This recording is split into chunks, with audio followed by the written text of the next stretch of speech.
तर ओबीसीतून आरक्षण देण्यास हरकत नाही हे शरद पवार, उद्धव ठाकरे आणि काँग्रेसनं सांगावं असं प्रवीण दरेकरांनी म्हटलंय। मराठा समाजाच्या मागण्या सरकार टाळत नाही असं दरेकरांनी म्हटलेलं आहे।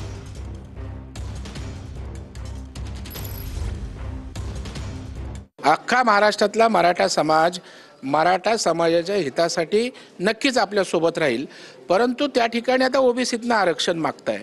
मला सांगा, पवार साहेबांनी येऊन सांगावं ओबीसीतनं आरक्षण द्यायला काय हरकत नाही, उद्धव ठाकरे साहेबांनी येऊन सांगावं किंवा त्या ठिकाणी काँग्रेसने सांगावं। म्हणजे हे काहीच बोलत नाहीत।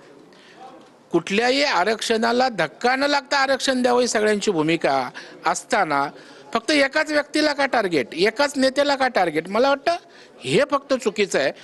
हा मराठा समाजाच्या मागण्यांचा विषय आहे आणि सरकार या बाबतीत सातत्यानं सकारात्मकच राहिलेलं आहे। आपण बघाल की आरक्षण दिलं कुणी, फडणवीस साहेबांनी कोर्टात टिकवलं।